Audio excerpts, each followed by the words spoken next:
Adolf Hitler, perhaps one of the most evil men in history. And as we all know, Hitler was German. Or was he? Yes, he was. But you see, I have been on the internet for quite some time, and I have noticed a phenomenon.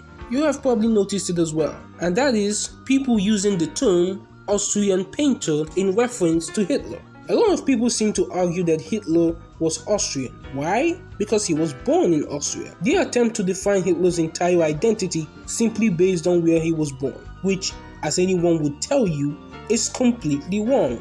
Simply being born somewhere doesn't mean that that place you were born identifies you. For instance, Boris Johnson, the former Prime Minister of the UK, he was born in the United States. However, he has lived most of his life in Britain and is from an ethnically British family. He has assimilated to British culture, identifies as British, recognizes as one, and that's why to call Boris Johnson an American would be ridiculous, bordering on absurd.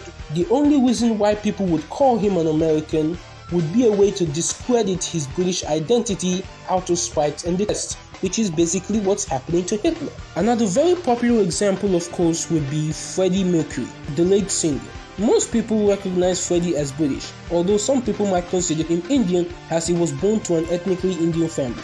But I'm very sure people don't consider Freddie Mercury as Tanzanian as he was born in Zanzibar, Tanzania. Freddie Mercury has no relationship with Tanzania other than the fact that he was born there, and that alone was not significant enough to identify him. The same thing applies to George Washington, who was born in British America and even served in the British Army during the 7 Years' War, but of course is recognized and identified as American today. You then look at the former king of Thailand, Bhumibol Adulyadej, who was born in America, but once again that was basically the relationship he had with America, and therefore it would be ridiculous to say that he was American. There are many other examples like these of people who were born in a certain place but actually went ahead to be integrated into another society, being ethnically, culturally, and linguistically part of that society, and eventually officially identifying and being recognized as not a part of the place that they were born, but as a part of their ethnic nation. Now, why did I go through all these examples? It is to prove that simply being born somewhere doesn't mean that that place identifies you. There is a difference between being American born and American. Freddie Mercury might have been Tanzanian born, but he was not Tanzanian.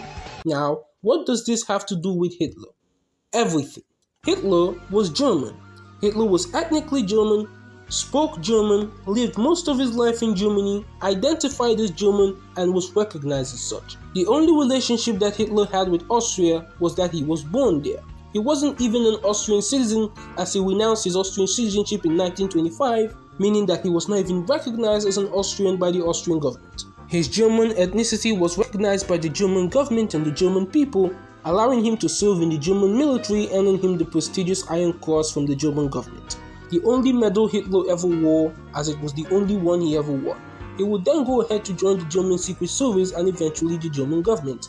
As you can see, aside from being the place where Hitler was born, Austria had almost nothing to do with Hitler's identity. He was neither ethnically Austrian, nationally Austrian, or even Austrian in identification or recognition, or even an Austrian citizen. Speaking on ethnicity, one of the most popular points I've seen people use to disregard Hitler's German identity is attempting to disregard German ethnicity by saying that Austrians and Germans are the exact same people. Therefore, Hitler's identity doesn't matter. And frankly, this has to be one of the most terrible points I've heard for two reasons. One, Austrians and Germans are not the same. I understand that Austrians and Germans today are on good terms and see themselves as family, just like Serbia and Russia, but it should still be one of the most insulting things you should say to an Austrian, denying his or her identity. The Austrian people have existed for centuries, and they have their own culture, traditions, and history, and might be similar to the Germans in many ways, but they are not the same. Saying Austrians and Germans are the same is like saying Russians and Belarusians are the same, because most of them speak Russian and originate from the Russian predecessor state of Kiev and Rus. In fact, ideologies like this is what drove expansionists like Ivan the Terrible and Adolf Hitler to justify their invasion of foreign lands. He felt that all people of German origin should be united under Germany. This includes the Swiss, the Czechs, the Dutch, the Austrians, and if you go back long enough, even the English. So just like Ukrainians and Belarusians aren't Russians despite being similar in more ways than not, Austrians and Germans are not the same, even if they're similar in many ways. The second reason why attempting to discredit Hitler's ethnicity by saying Austrians and Germans are the same is that it literally only reinforces Hitler and Germany's claim to Austria. Because if Austrians are just a bunch of Germans living in Austria, Hitler is still an ethnic German Chancellor of Germany. So that's it. That's why Hitler was actually German and not Austrian. If you personally consider the place a person is born to be an unshakable part of their identity, that would still make Hitler an Austrian-born German, not just Austrian. So rather than saying the Austrian painter, say the Austro-German painter. But I understand that Germans want to distance themselves from Hitler, so they latch onto his Austrian birth. Even the government promoting the conspiracy that Hitler was rejected by the German government back in 1913 and illegally snuck into the German army and was never granted German citizenship because he was Austrian. But this is ridiculous because first, Hitler was not the only Austrian-born German to serve in the German army.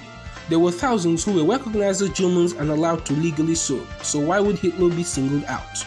Hitler was also injured twice during the war, and that was a perfect chance for him to be found out and dishonorably discharged by the German government. But instead, he was honorably discharged and awarded the Iron Cross directly from the German government, something an illegal German resident would never receive. He was also never deported back to Austria after his discharge, but was allowed to reside in Germany and was even employed by the Secret Service. So yeah, it's safe to say that the German government did recognize Hitler's German ethnicity and legally allowed him to serve in the army and integrate into Germany.